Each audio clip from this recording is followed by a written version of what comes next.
with another episode of Life Thus Far. Here with my co-host Valence Michael and pro wrestler, founder of the EWA Wrestling School, Jim Hardwick. How you wrestling doing? Shows and wrestling shows, everything, about everything, and we're gonna get into it. Okay, I don't know. But I want to a whole lot of nothing. I want to go back before wrestling. Okay. I'd like to know a little bit about your childhood, if you can. Tell us a little bit about maybe your parents. Well, I grew up in the city, Baltimore City, right off O'Donnell Street, right across from O'Donnell Heights. So that kind of made me tough.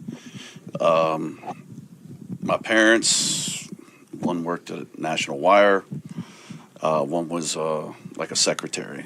Well, my father worked at National Wire, and my mother was a secretary downtown. Pretty straightforward. I didn't have a great childhood. My mother was one of them. My father was a very abusive alcoholic. So he just passed away a couple of years ago, and my mother passed away about 6 years ago. But it wasn't a good. I guess it was okay childhood. Well, it wasn't a great childhood, but can't really remember too many things that happened that were good. So let's just put it that way. So I turned my frustrations into wrestling. When did that start? How, like, were you wrestling in high school? Was it an extracurricular for you? Well, actually, we started as me and my brother would beat the crap out of each other out in the yard, throw each other over fences. Yeah. We, like you said, every Sunday was Fox 45 had wrestling on and roller derby. So we were either when roller skates, the kind you clipped onto your shoes, not the nice ones, and we were doing that in the alley and knocking each other into poles or cars or fences, or we'd be in the yard just hitting each other with chairs, and everybody would call the cops thinking we were really fighting, and we get there and they go, "Oh no, that's my brother. We're having fun." Yeah. So that started me. Who was some of your favorite wrestlers back then, growing up? Well, probably my favorite wrestler is Bret Hart. But back in the day, they had the Bruno Sammartinos. He was like the all-time favorite because he was always the champion for like 90 years, and he only lived 70. But that's not the point. But Bobo Brazil was very popular. Killer Kowalski. There were just Haystacks Calhoun was a great character back then, and really loved watching it. You found me in front of the TV for 2 hours, an hour roller derby, an hour wrestling. So, and then the rest of the time we were out in the yard beating the crap out of each other. Nice. So it was always fun. So yeah. Did your brother wrestle as well? Did he get into it? Nah, my brother was not the perfect brother. So he never got into it. He used to come to our shows once in a while, but he never got into it. And then he actually got paralyzed. Long story short, his argument with his wife. We always said they were going to kill one of them was going to kill each other. Well, she got to the gun first. But so he was paralyzed for 20 years. He just passed away last year. So he had he was paraplegic for years. Well, they gave him no percentage to live, and he lived 25 years past that. Wow. So he did go. I didn't have a good relationship with him either. He was more like my father. So all of his girlfriends used to come over and cry to me about him beating them up and stuff like that. Him beat them up, and I'm like, get away from me. What do you want me to do? Right. So, but now that's pretty much my family's gone, my immediate family, other than my wife now. I have an ex-wife, and I have 2 children, and 2 stepchildren, and 4 grandchildren. So I'm happy with that. All my a great nephew and a great niece. They're all on my arm here. Yeah. So Nice. So that's pretty much my childhood. I can relate to that. I had abusive people in my life when I was a kid. I always joke that my childhood is like a villain's origin story. So like I was getting beat as a kid, but also there was a guy in my life, a guy my mom was dating, that used to make me and my brother fight for his amusement. Oh, that's Yeah, always and then, nice. and then like whoever won would be allowed to watch him play our Sega. Well, that's a good news. Hey, man, I thought I had it tough. Why would anybody want to watch anybody play Sega? It's beyond me. But, Yeah. we had Atari, so we were way up there. Yeah. So. How old were you when you first started training for wrestling? I started in '87, which would have made me 27. Went to the Monster Factory, was trained by Dwayne Gill. Got hurt. Came back in and started wrestling for another organization, training with them. The training organizations are really weird. It's funny because I went to one and paid for it. When you go to another one, you got to pay all over. I'm not like that here in my training facility here. You pay one time. If you want to come back in, ring dues, ring fees, that type of stuff. We don't double charge you and triple charge you, unlike other people that where were you? Never mind. We won't go into that. So, Gotcha. but it's our training facility is a great one. So we put some really great people through there. But anyhow, Yeah. How did EWA come about? well, EWA came about. I stopped working for other organizations in 1998. One, because I wanted to prove my marriage, who she thought, long story short, there's so many stories I could tell you about this, but I didn't want I'm more of a Christian, so I wanted to run family friendly, but the other organizations, especially back in the 80s and the early 90s, or all through 90s, they were more worried about the sex, the drugs, the drinking, the steroids, all that other stuff, and that just wasn't me. So at 32, when I was working for this other organization, I was a Mid-Atlantic champion. I was going up down the East Coast. I was pretty popular. Maybe popular in my own mind, but I was getting booked all the time. So, and then all this stuff's going down. And I said, I just said, I'm done. There's no need for me to continue doing stuff for other people that's not making me happy. So when I stopped with this other organization, most of the wrestlers from that organization said, Jim, why don't you open up your own school? We love to come work for you. So they worked on me for about a year. I found a warehouse, and I opened my own school. So we started in 2000. This is our 25th anniversary. So Nice. this year, so that's how we came about. Wow. Congratulations. 25 years. Yeah, 25 years. I don't think there's anybody who can say that they've been open consecutive. That's a tough word. Consecutively for 25 years. They've years. come into business, out of business, into business, out of business, into business, out of business. That's a long time to be in business. So Where do your convictions, your morals, where do those come from?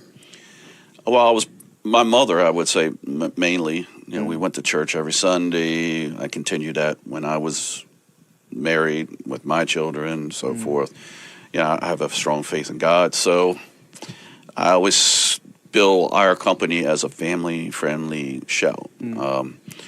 You may see a girl come out there and her shorts be a little bit short, but I didn't like the other organizations where they would come out, they half naked, they're cursing. There's F this, F that, F this, and there's a place, if you want to do that, that's fine. But I don't think that little kids should come out and hear every other word from a wrestler just to get cheap heat. The cursing. We don't allow them to give fingers. We don't let them do it. Now, what you guys do as fans, it's our business to make you either hate us or love you or love us. So it's what you do I can't control, and I want you to feel your feelings that you're feeling. But my locker room, you can't do it. We don't allow our guys to bleed. If you see us bleed, it means we're really hurt. We don't juice, by cutting yourself is juicing, but we don't do any of that. So I don't allow any chair shots to the head, which I think has been banned in Maryland anyway, but some companies still do it. It's a cheap heat, cheap shot. If you came to our show on Saturday, you saw one guy hit another guy 30 times and with a chair shot in the back. It was a last man standing type of match, which you'll see at your local other companies here soon, I'm sure. But You did it first, though, right? well, I hope I did. But the problem with it, nobody really did it first because you got to go back so many years to the Bruno San Martinez. Right. So everybody, you stole my move. No. Let's go back to 1960 Right. when this guy was doing the same thing you were doing. I said, there's not a lot of moves out there that anybody can really patent. Right. Because it's usually been done somewhere else by somebody else. So I wouldn't say I invented it, but we try to come up with fresh stuff all the time. Nice. Yeah. How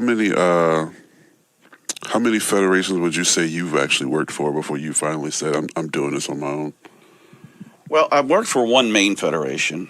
And that's where my main goal was. But like, I met people in Myrtle Beach. They're like, can you come down and do that? There was a federation. I didn't work for them a lot, something in Virginia. That I didn't work for them a lot. My main federation was in Maryland because I didn't want to travel all the time. Gotcha. At 32, I had 2 children. You know, I still had a regular job. I was a registered financial advisor. So I was always busy. So I'd get off Friday night, travel down to Virginia or travel up to Delaware or Pennsylvania or something like that. It was just getting too much. I didn't enjoy it. Plus, the money was good, but you never know who you're wrestling, whether they're experienced or not experienced. It turned out I was always getting some person that was, to me, should have went back to school for another year before they would. Years. Yeah, and then they throw everybody at you. And if you, I teach my guys, you go somewhere else, you don't take anybody else's move. Unless you know that you've done it here and you know what you're doing. Because people, they just try stupid things. Hey, can we do a triple hurricanrana off the top rope into 17 chairs and a burning table?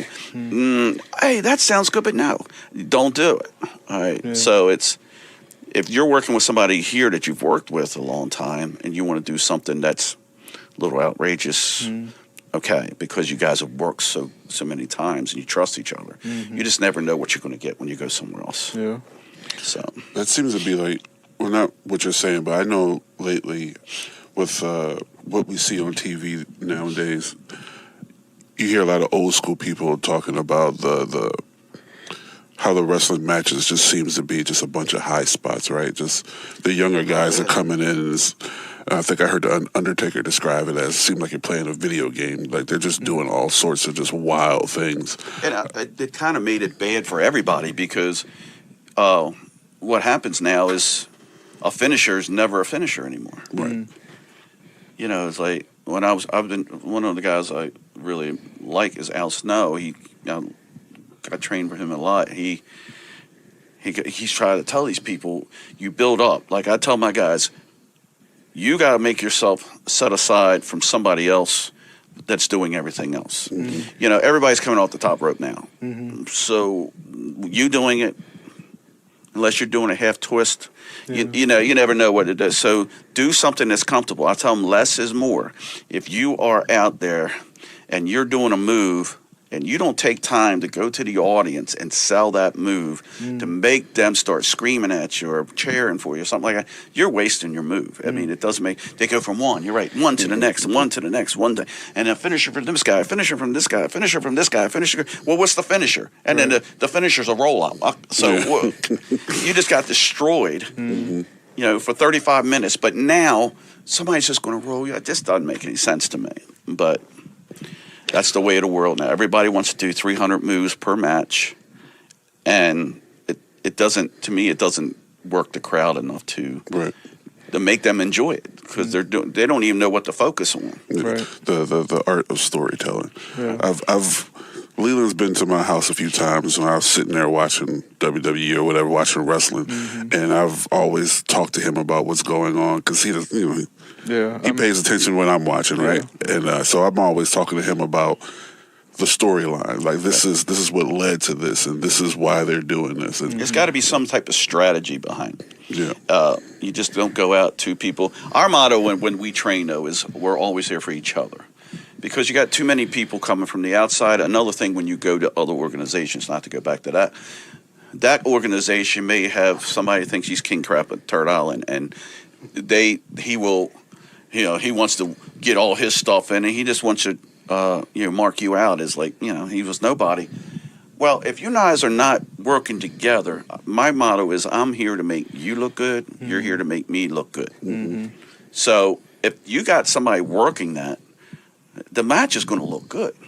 If you don't, it looks like this guy's just trying to show off his stuff, and this guy's trying to show it, or girls. It doesn't make any difference. Right.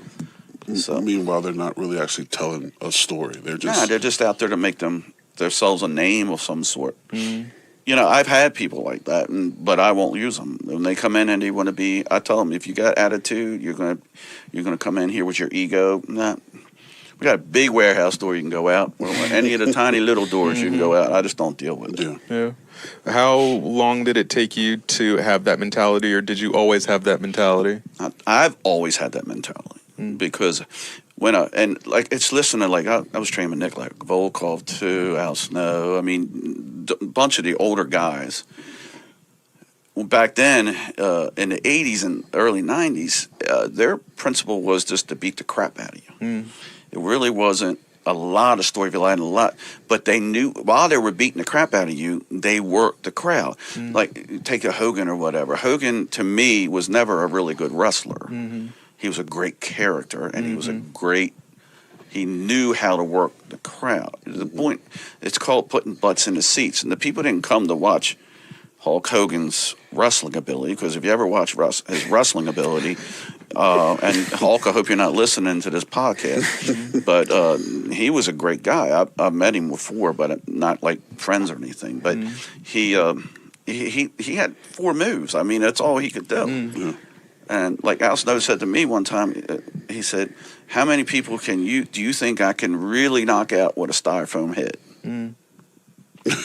Right. And you can't. Right.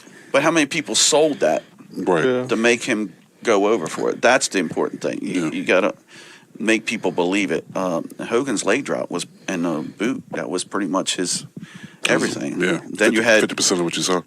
Then you have the Ultimate Warrior kicking out of that. So it's like it just gets to be too me to be too much. It's you gotta have somebody's finisher. It should end it. Mm-hmm. Or have somebody interfere to worry about it. You know, knock that up, because I just can't see 13 different finishers and nobody getting pinned. And then they're pinned by, some little kid comes out of the audience and sticks a lollipop on them and they're pinned. Right, you know what I yeah. mean? That type of stuff. But that's what makes no sense to me. So, Bro, it's going to be your job to like kind of keep us in the story of him. Yeah, because I'm going to just keep asking wrestlers. No, you keep asking any questions you want. keep asking. So when you're putting together an actual show, like you have some veterans, like a Hulk Hogan style of fight, a wrestler will say, we're just going to call it in the ring. Right. Right? We're going to go off the crowd. We're going to see what they respond to, and we're going to work it that way. And then we know the finish, and then we'll just do the finish. Do you allow your guys to do that? Do you have trust in them to just call in the ring? Or would you rather them go ahead and kind of work that match out prior in the to? locker room? Yeah. It depends who it is. I have some guys I used to work with. I was like, this is what we're going to start. Call it when you want. Tell me what you want. I'm going to, we'll start with this, and then you get your heat on me, and then I'll take over. Just tell me when. Mm-hmm. And it'll just say, you can. I always teach guys to work in the ring, not because they shouldn't. I mean, it's a lot easier if you know who you're going to wrestle next month, and you'll see them up here all the time working out their matches. That's what's best for everybody. But sometimes, especially when, let's say this person couldn't make it, now they throw me with somebody else. Well, we just worked on this whole thing. We don't have any time to work up. So, hopefully that person is good to where they can kick in and just take over just the way you do. Yeah. I teach them to make sure they're working in the ring. Actually, I'll tell, when I'm training people, I'll say, this is your opening move. You're going to lock up, and he's going to put you in a headlock. From that point, call it. Because they got to learn to know, whether they're here or any other organization, they got to be understanding. They don't know who they're wrestling, especially if they're going somewhere else. You don't get there a lot of time to where you have an hour and a half to work on a match. Yeah. You might have 15 minutes. Sure. So it's to me, it's better if they work it out beforehand. But you got some guys out there that they'll work on the cuff and without even going over. It's like, oh, Jim, I'm wrestling you? Okay, we'll work it out in the ring. I'm like, okay, because I trust that person. I know he's good enough. but most of the people aren't that good. Right. You mentioned briefly being in the Navy. Yes. How much of that structure have you brought over to this business? Well, I think I brought a lot of it. I wrestled in high school, so I was very good in wrestling in high school. So when I got out of high school, I played before I got out, I was playing in a band. So I played in band since I was 13. So when I went in the Navy, I had to give up the music and I had to give up the wrestling. So while I was in there, I trained on a gentleman named, get this, you won't believe me, but George Washington. Now that don't mean I'm that old, Right. Yeah. all right? But his name was George Washington. He was a black belt in 32 different styles, and he taught me a lot because this man would put you in front of a cement wall, and that's how you would throw your thrust punches. So when you're doing your thrust punches, the theory is you want to come as close as you can without hitting that wall. And you only got to hit a concrete wall a few times before you really learn how to pull your punch.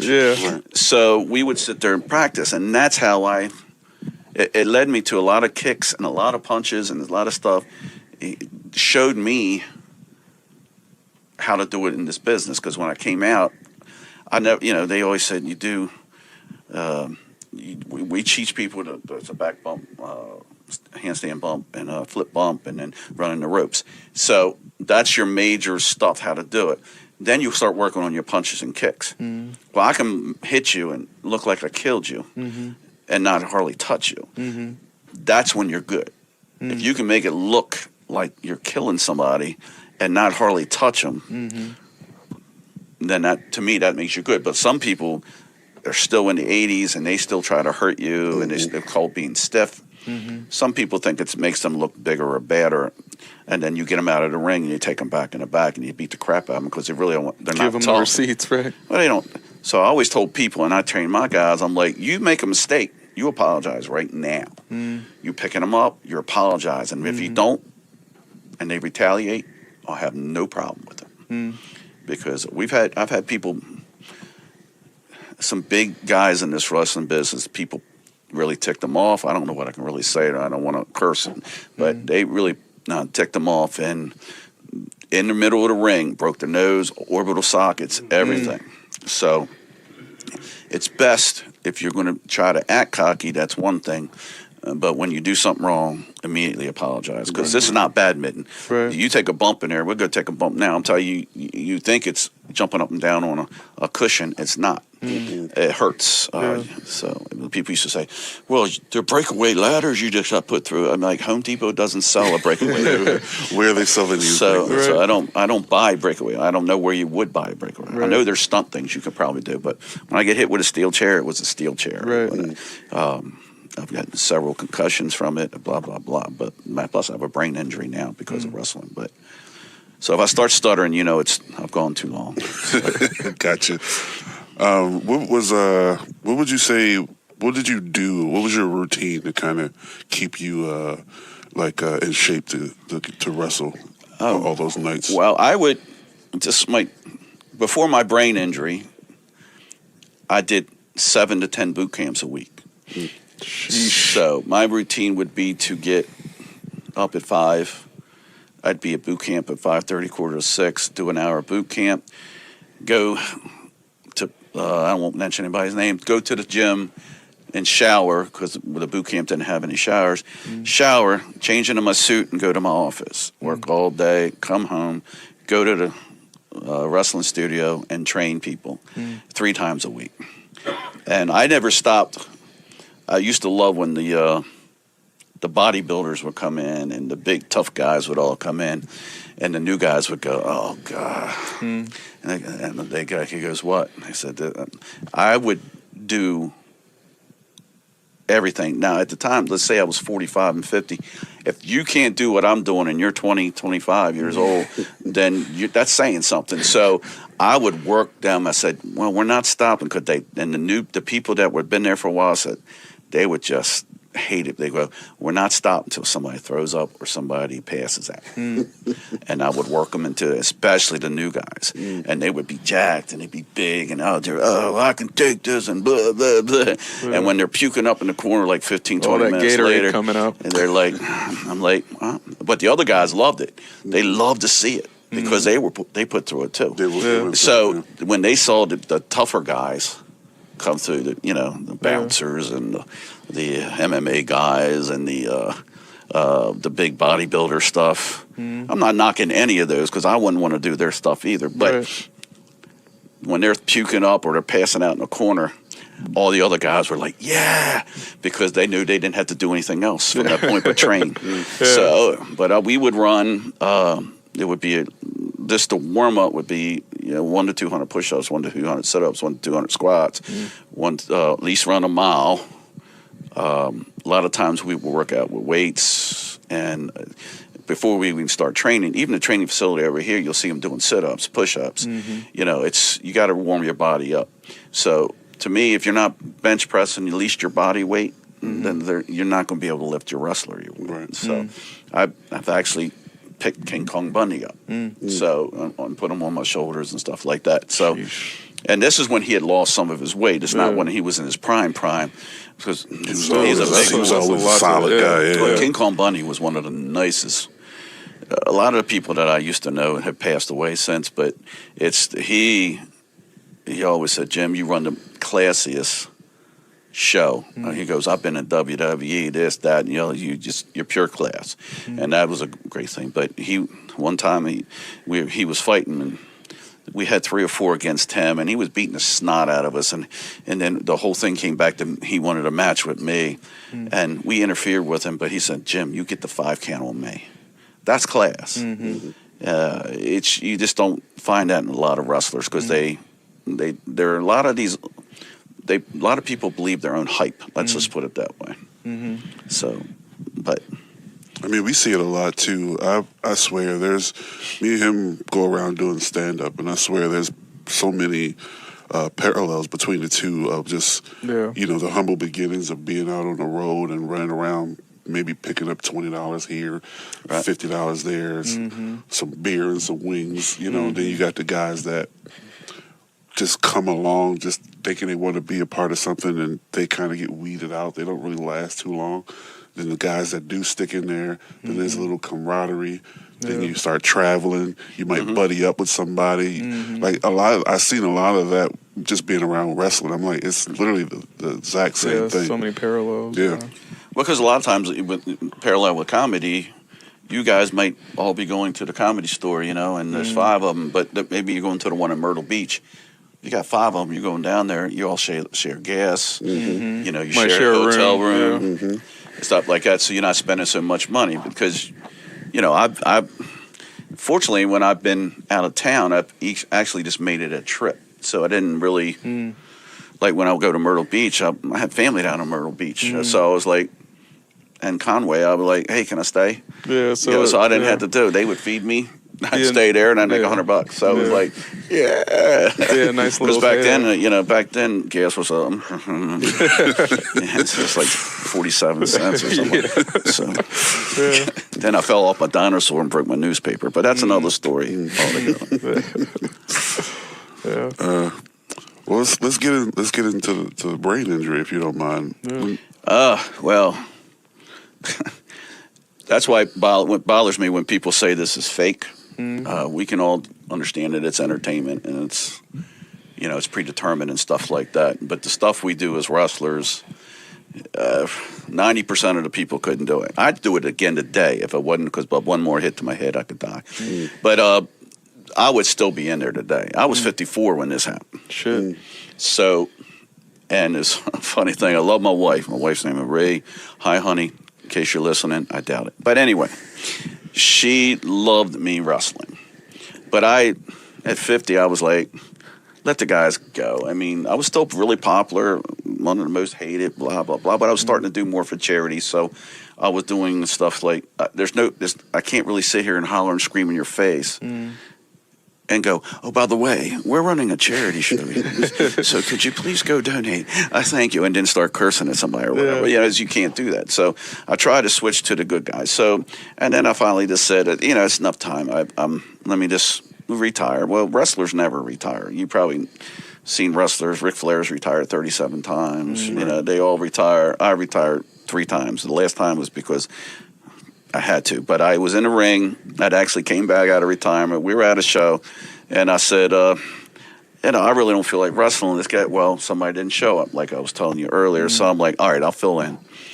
And it was it was simple enough. And what happened is, it was supposed to be 3 tag teams. Well, we start off as a tag team. We're beating each other up, and then the bad guys come in and they start interfering. Well, when they came in, my thing was I was getting body slammed, and I was going to lay over in the corner while I was trying to recoup. Well, unfortunately, another 350-pound guy came and tripped over another guy, and when he did, he landed flat on my head. Sure. It knocked me out, gave me a concussion, dislocated my jaw. So I've had my jaw dislocated. That would have been the 3rd time. It's a very painful thing. You go to the hospital, they pretty much numb you up, and then they pop it back. It's not a very delightful thing, and then you take drugs for a week to try to keep the pain down. So when I got home, I got up, realized what was going on, told the guy to throw me over the top rope. So I took that, went in the back, and I was like, oh, God, I couldn't talk. So I was like, I'm calling my way. This is going to sound, okay, go hospital. I heard my jaw broke, that type stuff, right? So on the way home, I was like, I know what they're going to do. They're just going to do this stuff all over. So I reached in and I just pulled down on my jaw real quick. Well, fortunately, it popped back in. Yeah. So I could speak. But the pain of it is excruciating. Yeah. Jeez. So I got home. She's going to take me to the hospital. I'm like, no, just let me lay down because I know the reason it's hurting is because of my jaw. Yeah. So that's what I thought. So I couldn't even move. I was like laying in bed, and I couldn't move. Just popping extra strength Tylenols every like 13 seconds or whatever. But that was Saturday, and then Sunday, and I'm going into my office. Well, I lived in the Spears Point area, so my office was in Catonsville, and I'm a veteran. So on my way to my office, the pain was just so bad, I started losing my sight. So everything was getting blurry. I called my wife. I said, I'm calling the hospital. I'm going to the hospital. I said, and I made it to the VA hospital, which is, it's funny, this started happening right before the cutoff for 395 to Martin Luther King Boulevard to go to the VA hospital. So I get to the hospital. Divine timing, man. I totally agree with that. So I got to the hospital. I'm in pain. I said I had a head injury on Saturday. Well, they rushed me right back. They start doing these tests and MRIs and my brain had bled out within a quarter inch of my brain stem. So if I would have made it to my office, I'd have died. Yeah. So I would have fortunately, I didn't not because I didn't die, but I didn't. If I would have went a little bit further, I would have probably lost control of my car, and God knows what would have happened to anybody I would have hit or anything like that. So it did. God bless me. It made me get there, and it did. Well, I had the perfect storm at that point. So they were trying to make me stop bleeding. And then my brain developed a brain clot. So I'm still bleeding out. There's a clot somewhere they're doing, so they had to split my head open. And I got good looking hair. It's probably the only thing good looking on me. But they messed up my hair, though. That's really what they put all this glue in there, and I had to keep it in. But that's neither here nor there. But I was in and out of intensive care probably for 6 months. With going back and forth with all the problems. I had just been married 3 months to my new wife. So I'm blessed right there because she was so wonderful because I would lay in bed. The only time I got up, she would help me go to the bathroom and put me back into bed. That's the only time I got up. And I'd wake up and she'd have a bowl of fruit, like berries there. And that's all I could do was go back and forth with the berries. And it was tremendous. Well, finally on New Year's Eve, the pain got so bad. And we had a big party. And I'm like, I don't want to go tonight. I don't want to go tonight. They said, you got to go tonight. It was so bad. And that's when they found the clot. That's when they had to drill me open. So Then what they did was called a blood patch. I don't know if you. What is Blood that? patch is where they go into your spinal cord. Oh my god. And what they did is they couldn't do it before they found out what was going inside my brain, because if they put a hole in my blood and in my spinal cord, the air pressure could suck my brain right down to my brainstem. So they get this, and I'm like a week with these tubes running in my brain. I'm pretty much comatose because they don't want me to move. Every time you move, all the alarms go off. So that went for a week, and then finally they said, okay, we're going to close you up. The clot's gone, but we got to figure out something to do with this pain. And I've been through 11 blood patches. So blood patches, when they drill in, you got to lay completely still, and they go into your spinal cord. And it's not a delightful thing going into it, and then they got to get your own blood out of you and put your own blood in it. What it does is go up your spinal cord and seals any leaks. I still have a leak somewhere. They can't find it. That's why every waking moment I have a headache. I have a terrible headache now. But it's so when they did the first one, I was so emaciated. I hadn't drank because it just came out of these tubes and everything. I wasn't drinking. I wasn't eating. They couldn't find blood. They couldn't get I think they had to burst my artery. So I got all these people watching because they brought in the University of Maryland to see what the doctor was doing. So I got my butt hanging out, all these, which normally with a bunch of women around, and I wouldn't care, but not when I'm in this much pain looking this bad. Plus my hair, you know what I'm saying? So I got they did this blood catch, and my pain level went from like 160 to 6. It was like such relief, and that's where I stay now, at a 6 level. I never go below that, and it gets worse and worse. But usually when I lay down, I'm all right. But that's what happened with that. So when people say it's fake, every bone in my hand's been broke. I've had 2 herniated discs in my lower back, 1 in my neck. Been knocked out 3 times. My nose has been broke 3 times. And it's hard to believe me being this good looking. But that's a little bit too much laughter, guys. But that's okay. I got you. But I've had my knees torn, my ACLs, everything. So I'm pretty much, for 170 years old, I look pretty good. I'm feeling good. But for my real age, I'm just beat up. But that's how the brain injury came about. Gotcha. Yeah, that's a lot, man. Yeah. I could have summed that up and gone, ouch, it hurt. You put me in the hospital, and here I am, but you wouldn't have got the gravity. Yeah. Oof. Definitely. See, I'm a stand-up comedian, but I'm just sitting down right now. Right. So it's like, Let's go back a little bit. You said you we need a lighter note. go ahead. You said you were playing music since you were 13. Yeah, I've been in bands since I was 13. I was walking down the hallway at high school, and he is my best friend, Jim Gill. I was walking through woodshop, and I was just singing the Bee Gees, and then I started a joke, which I don't know if you guys know Bee Gees, but it's I started a joke, and he goes, "My God, you sound just like Barry Gibb," and I'm like, "No, Barry Gibb sounds like I'm just joking." But he goes, "Yeah," he goes, "Man, I got this band. You want to be a backup singer on it?" And you're 13. You're like, "Yeah, get the chicks." At 13, I didn't know what to do with them, but. So I go audition for his band, and the band votes him out as the lead singer and puts me in as lead singer. So that band didn't last long. The two of the people from that band started a new band and said, "We want you as the lead singer." And I'm like, "Great." And he goes, "You know anybody that plays bass?" And I'm like, "Nah." But Jim, my best friend, I said, "We'd probably get him." So I went and bought a bass guitar for him, an Ampeg bass amp, which back then that was the Mac Daddy. One of my good friends was Alan Keats. He started me playing a little bit of bass. He still plays for guys, but he was just a great guy, and he sold me the thing pretty cheap. And I said, "Jimbo, here, start playing." So he played all by ear. We were called American Band, and we just started playing little VFWs and stuff like that. But that went away. Was that in like the disco era with the BJs and all that going on? Yeah, it had to be. Well, I think it was a little before that.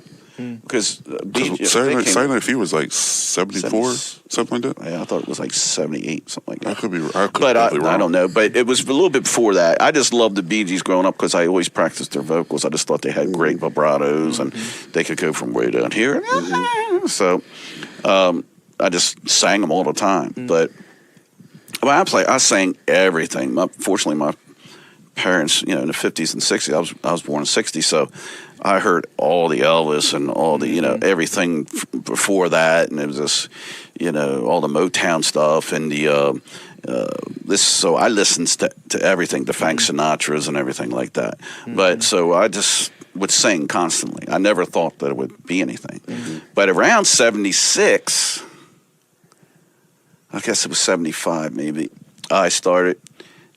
The change of vocal cords started coming in. So you're like, I just and they decided, my friends decided I was no good anymore, and they kicked me out of the band. So my best friend formed a new band. Well, he didn't form it. He was invited to another band. And I kept asking him, like, let me come over here, man. And I think he was worried that I wanted to sing. And I'm like, but you're going to take a spot in this one? No, well, he was a bass player then, so I got him started. It's funny because I would get him, he would get me. I would get him, he would get me. So I didn't even go. I just went over to the house, listened to them, and they were just playing. And I'm like, man, you guys are pretty good. This is pretty good. And no intentions of singing for them at all. I didn't. They go, so they're working on Hotel California. Well, Hotel California can get kind of high and powerful, so none of them could sing it. It was like this all raspy or something here. And my friend said, I know who can sing this. And I was wondering if maybe they're going to get the drummer to do it or something. He goes, he can sing it, and he points to me. I'm like, man, I haven't warmed up. I haven't done anything. And plus, you guys think I suck now because you kicked me out of the other band. Right. So I was scared. I was really scared to do it. Yeah. So I'll go. He goes, okay, give me. So I sing it, and I nailed it. And they go, sit there. We'll be right back. And they go into this other room, and they come back. You're hired. And I'm like, what do you mean I'm hired? I wasn't here to take. Yeah, I don't even know if I want to sing anymore. I'm like, if you can sing like that here, and they start handing me these songs, and we start singing them, and I'm doing Chuck Berry and stuff like this, and then and I'm like, so they go, you're hired, you're hired, you're hired. So I got that. Then that band, that's when I went into the Navy. I told them in 1977, not too far. Elvis had just died or something. We went to a practice and we got there. Elvis had just died. And then that's when I announced to them that I was leaving to go into the Navy. Well, that was a double hit. So they were obviously more worried about Elvis than me. But so that broke up that band. Well, when I come out of the band, out of the Navy, I used to date this girl, and her brother was in a band called State, and they were like ranked in the top 10 bands in Maryland. Really great players, and I was like, they're looking for a singer, and I'm like, well, I'll come over and audition, He goes, and they're like, yeah, okay, you can, sure, come on over. Sure, you can come over. And so I went over there, and they started giving me these songs, and I kept nailing it. Go, you're hired. So we got that. Well, then the bass player quit. So I'm like, don't worry. I know a guy. Well, see, even way back then, they had to push. It wasn't a cell phone, but they actually upgraded from the rotary to the push button. And I was like, you got to do it. And like within 1 week, he learned 50 songs. Because we had a job the following week. Yeah. Jeez. So it was amazing. So we've been back and forth. We were actually, me and him co-wrote a bunch of different songs. And then there's a guy that used to play with a lot of country bands and so forth, Don Heck, he's written for a lot of different people and been very successful. And he got a hold of our stuff and said, I'm going to have to rewrite some of this, but I want to promote you and stuff like that. He went to Sony. Sony picked us up.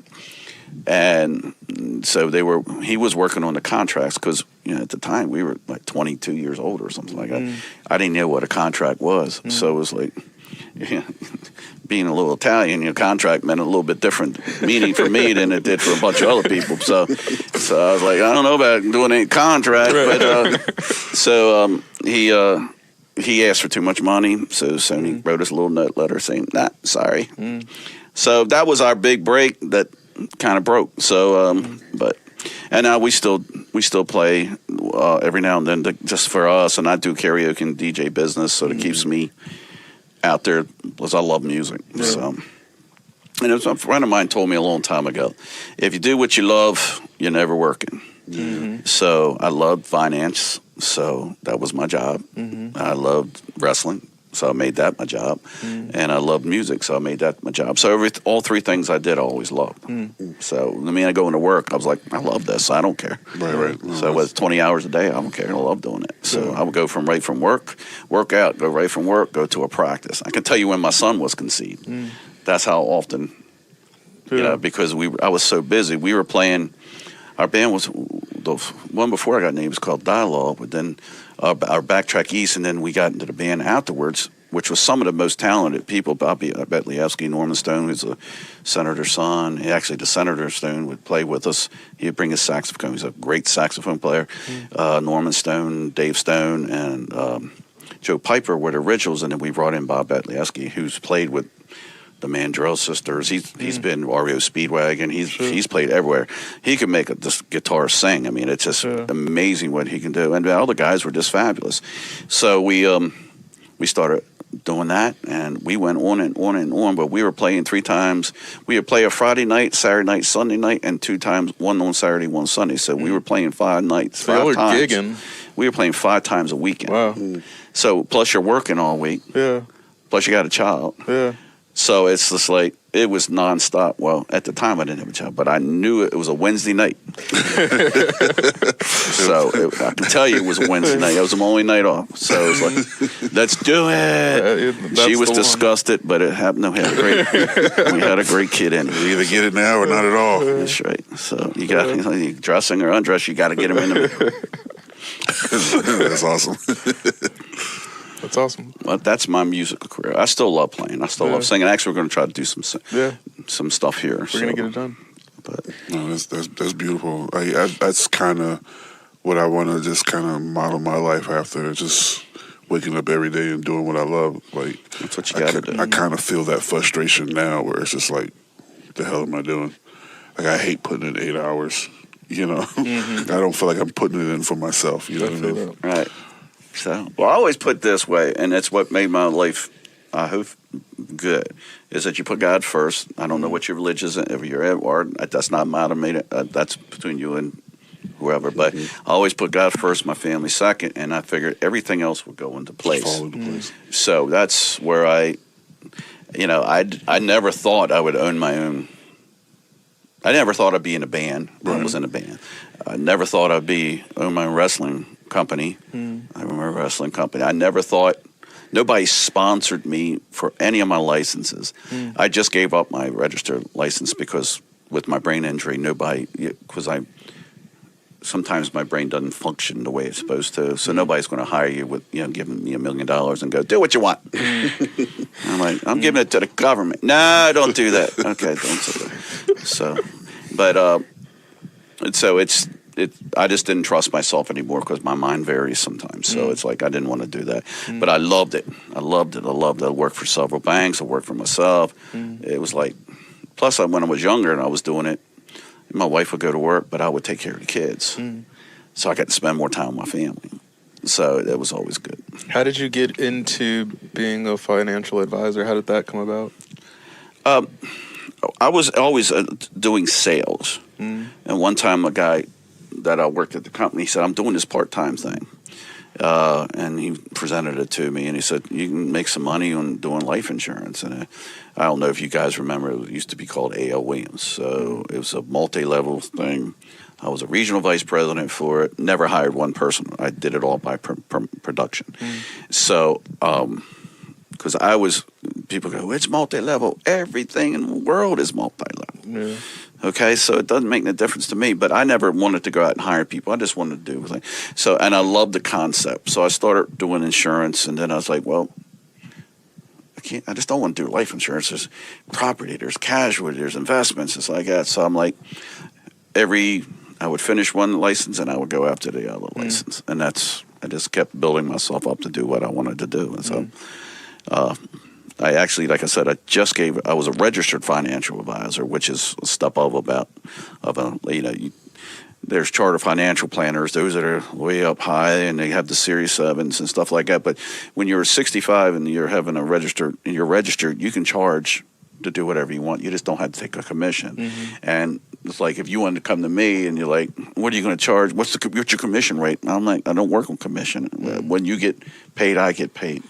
So I can tell you, the better you do is the better I do.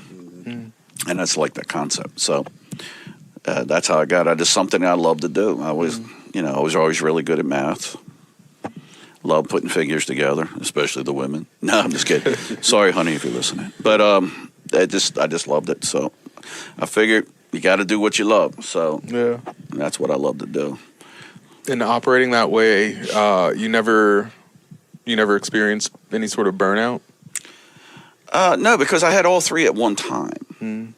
Now, when we were playing all the time, it was funny because they were putting themselves through college. So a lot of these guys were like, I got a wife and a family. I'm trying to get a family. I don't want to go and playing 5 times a weekend. Right. Even though she used to love come out and listen to us and all that stuff. But I was like, I didn't have any downtime. And I'm like, you guys got to just calm it down. I was like, I can't. Sometimes we play 3 times on Saturday. We would do 11 to 2 and a 3 to 7 and a 8 to 12. We were house band for like all the Fontaine Blues, Martins, all those things. So if we weren't one place, we were somewhere else. We would set up at the Fontaine Blue. Like we would do chew jobs over in Glen Burnie, and that was a good time because especially if we didn't have to move. But if we did, we would have set up here, do the full thing, break down, go to another room, set up, and finish that guy. So we had so much cordon bleu in us, man. It was like unbelievable. I'm like, can somebody order something other than chicken cordon bleu? Yeah. Once in a while you got a crab cake, and you just celebrate, because you would steal like 3 of them. So it's like instead of just one. Which one? The one on. Well, we were at the Martins East one. We were at Martins West. We were at Martins North Point. We did the Fontaine Blues. There was one on Ritchie Highway. There was one on Bel Air Road in the city, and there was one in Atlanta, Maryland. I think they just closed the one on Ritchie. Atlanta, Maryland was a blast, but and we got paid. Here's the funny thing is, when the bands come in, you can put out an audition tape. So we put an audition tape up.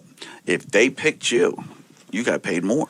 We were getting picked all the time. I don't think we've ever, once 3 or 4 months into this thing, we got picked by everybody, and that was a blessing too, because instead of getting $50 on a cordon bleu, you got like $80 on a cordon bleu. So it was pretty good. But I was making probably $400 a weekend. Back in probably in the early '80s, right? And back then that was bank, man. Right. I mean, there was people working 80 hours a week when making $400 a week, and we were plus playing weddings was great because the first hour and a half I don't do nothing but sit there and drink. Right. So it's like the guys go, "Yeah, give me another one." I would go out and get their drinks. That's all I would do because they're playing dinner music, right? Then the guys come in, and then they announce them. Well, I would announce it, and then they want to play more like because you're playing the stuff beforehand while they're waiting for the bridal party, and then the bridal party announce, and then you're playing dinner music, and then there's cutting of the cake, and then back then it's called an apron dance. I don't know if you guys know what an apron dance is. I don't think so. Basically what an apron dance is it's a Polish tradition. So they would stand out. The mother of the bride would stand out with an apron, and you would pay to dance with the bride. So everybody would throw $5 or something and start playing, and we play like 70 minutes of Roll Out the Barrel because it's so the funny thing was it got so boring doing it. So I would do the Polish what's that cook from the it's from the Sesame Street, so I would be going. I don't know the name, but I know exactly what I'm talking about. It was funny. So we would just change things around because we were playing a song. Some of them would be like 12 seconds, and if somebody threw $5 and nobody else wanted to dance, that didn't happen. We'd go sometimes 30 minutes while these people would. You can only play so many. Right. Means that I love you so. I mean, it's like. It's like shoot yourself now, but and when you get that long into it, it's like you just start making up things. I used to go to the bathroom all the time, and you don't know what I'm singing because they didn't pay attention to what you were doing. Nobody's. It was fun though. It was fun. Right. Yeah. So if you do special, you would end up the end of the night really trash because if you did 2 a days, weddings, all you're doing is drinking all day basically. But I remember one time we were at in North Point where that North Point Flea Market. It used to be a place called Steel Town. Beautiful nightclub. We play there Friday night. We tear down. We go play a bull roast Saturday afternoon. Tear down. Come sit back up at Steel Town. Play that Steel Town. Go down. Do Sunday afternoon. Do a bull roast. Then tear down, go back to Steel Town. Sometimes I think at one time we had like 18 hours from Friday afternoon to Monday morning where we weren't tearing down, setting up, we're playing. So it was sick. So I was like, I can't do this anymore. That's probably why I'm platinum here. Was there ever a time when the ultimate lifestyles interfere with each other? Where kind of like maybe let's say double book or something. Or you had to like pick and choose: am I wrestling or am I playing tonight? No. Actually, when I got out of the service, the music started settling down because it was so much, and that's when I went into wrestling. So I didn't start wrestling until I was 87, into 87. So I was 27 then. The music was probably keying down around when I was 25, 26. So. It was just like one day I was like, it really ticked me off because there was a place over in Dundalk, and it had this notice about wrestling, and I kept contacting. Finally, I got a hold of the guy, and I said, "Look, I've training karate. I keep in good shape, this and that and the other." And he goes, "How big are you?" I said, "I'm 5'11". How much you weigh? I was like, at the time, 190 pounds or something like that. And he goes, "You're too small." I'm like, too small for what? Right. I said, you haven't even trained me. You haven't even seen me. Right. So I'm like, okay, let's beep you. So I went to another organization. Another guy saw me, and he said, you look like you're in good shape. You should try out for this. And I'm like, okay. So I go over there. And back then, it's all about money. They don't really care if you look good, big, small. They're more apt to take you on if you're bigger and get steroided up or whatever. But back then nobody looked like Hulk Hogan or chiseled up. It was like everybody looked like me. So it was like when I started mine, my hopes and dreams were I didn't care what you look like, whatever. Everybody that I have trained, I have used. And I'm not talking one match. Some companies was like, oh, guarantee you're going to be on a match. And then they put you're the last one to come out in a battle royal, and you're the first one to go out of the battle royal. So your 30 seconds of fame is like shot, and then they never use you again. But I never liked that. So mine was pretty sporadic. I started when I was already doing finance when I did the stuff, so that didn't really ruin that. I would just go to work. Actually, at the time, I was fixing computers, so I didn't really start the financial stuff till like the 90s. So nothing ever really overlapped. I knew what I wanted to do and needed to do, and if it came to like say the family wanted to go do something and they wanted to book, I'm like, I'm not available. So like I always put the priority of family. Right. So, Nice. but it was interesting. No, I believe it. Yeah.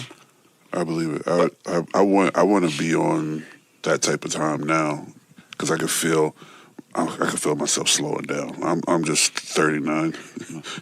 You're 39? I'm 39. I'm just kidding. I thought you were my age.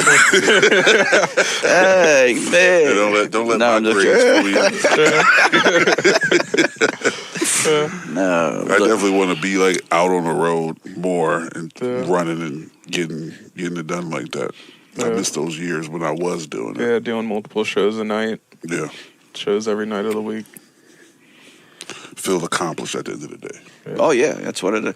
And you're tired as all get out when I was doing all this stuff. Right. But it was like, man, it was just so much fun. And you know, when you get in front of a crowd, it don't make no difference how bad you feel. Yeah. It just Goes away. Yeah. like, yeah, let's do it. Let's play. Let's wrestle, fulfillment. whatever you.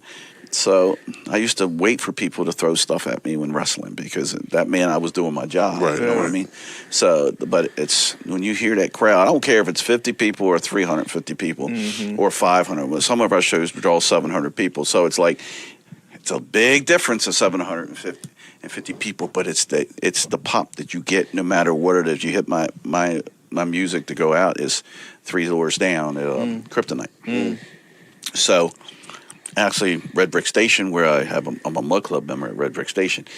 When one of the general managers who comes sees all our shows, when he sees me coming in, he'll run back to his PA thing and crank off 3 doors down, and I'll be like, right.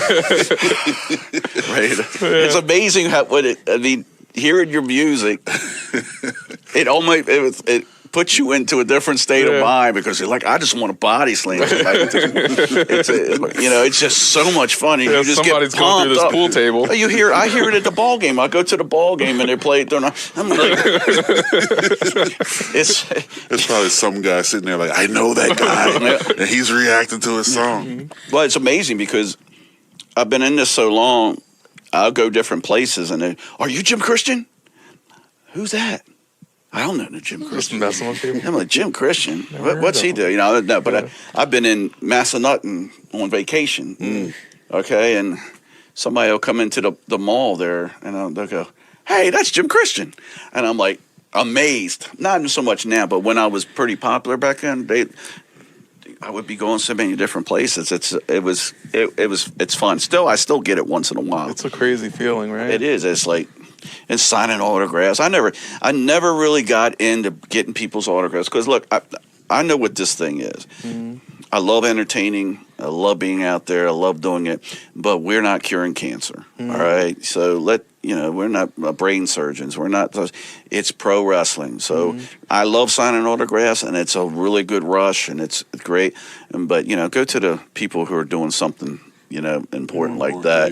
They are the people that But it's still something to provide what you provide in someone's life when they in that moment that they need it, that Absolutely. they need an escape from whatever they're going through, and you're that escape for them. And that's what I always wanted to be because all the organizations won't even look at them. And I've turned them into stars, and they're going all over the country, just doing stuff. And it's that to me is worth. I don't make any money off them, which I should have got to sign a different contract. So we're going back to the contract thing. I didn't want to put a contract on anybody, Some but residuals. But it's when you don't know how many times over 25 years you made my dream come true, Right.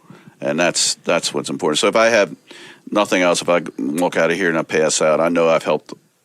Pass away. I know I've helped some people, fulfill their dreams. So it's like, and even if it's for one night, 2 nights, 5 times, they're doing it. Yeah. So nobody else would have gave them a shot. I give them a shot. Yeah. I love it. How long did as far as your tenure in the ring, were you always heel, or did it just kind of after a while kind of? It's funny. I came out as the nice guy. I had a Catholic robe on. I had a big cross because it's Jim Christian. I really believe the reason I chose Jim Christian is because I'm a Christian and I wanted to be nice. And I wanted to help you. I'd come out and I'd throw candy kisses and stuff like that. And they were booing the crap out of me, man. And I'm like, and taking the candy kisses and then throwing them back at me.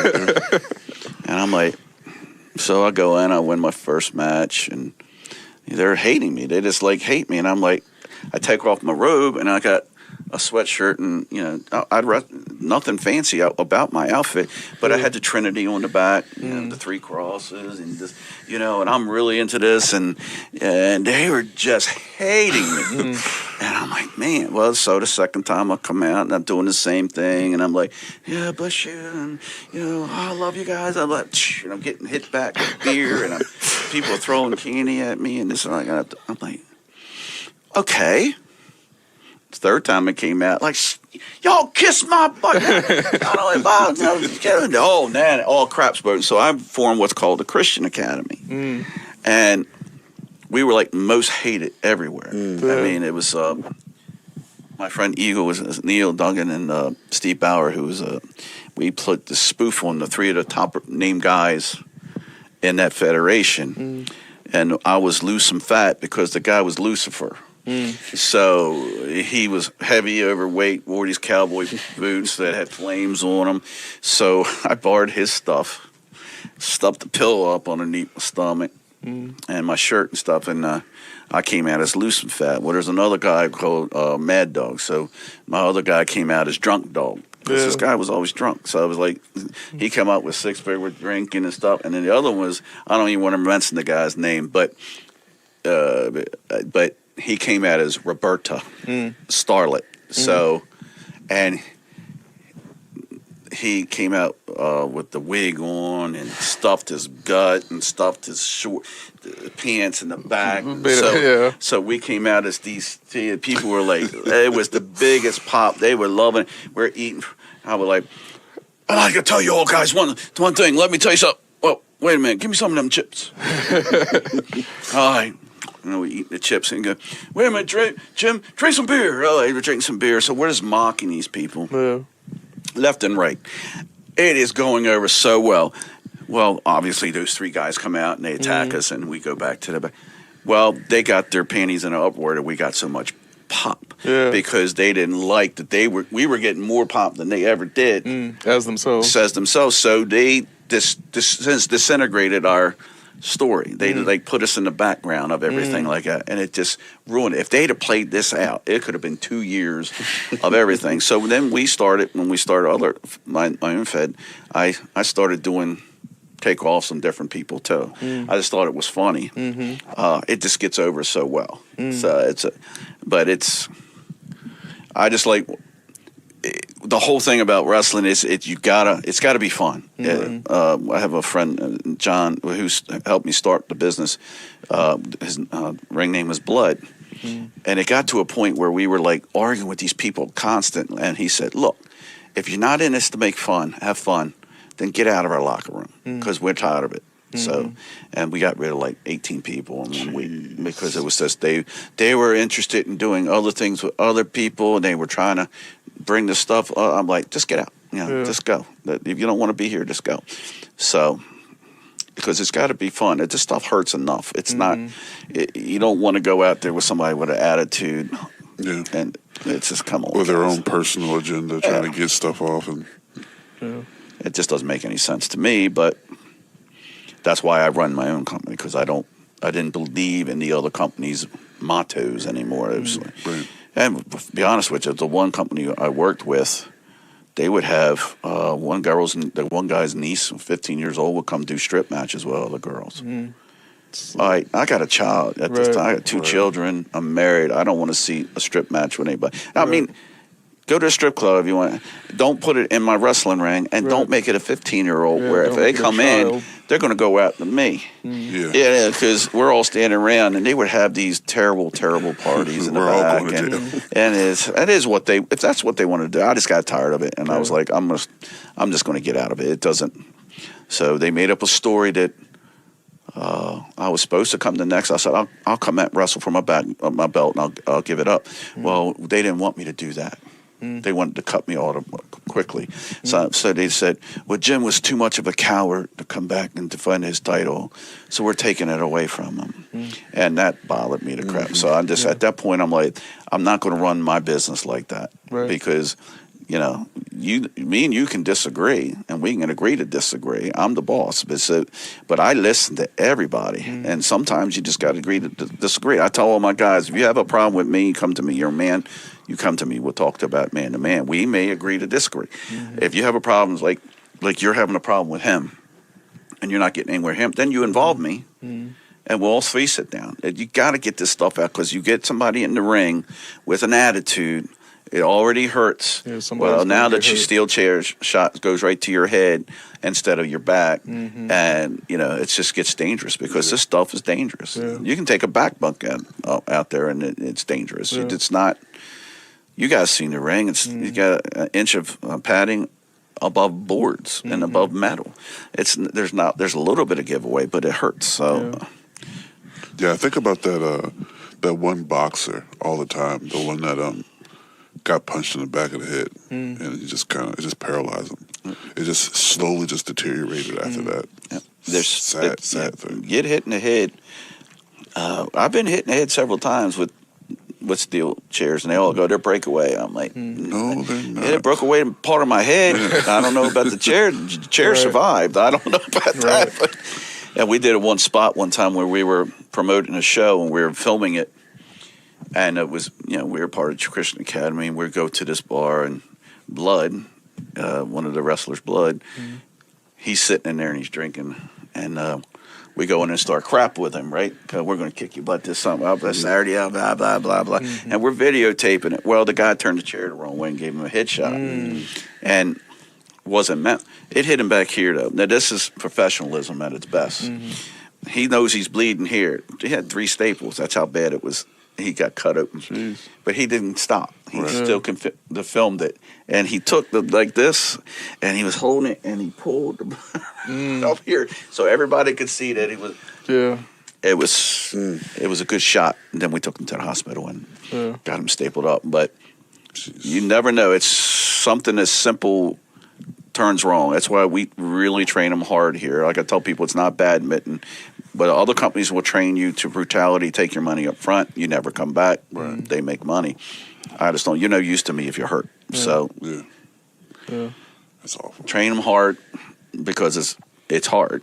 But we don't go out to brutality to hurt anybody. Your best wrestlers will never hurt anybody.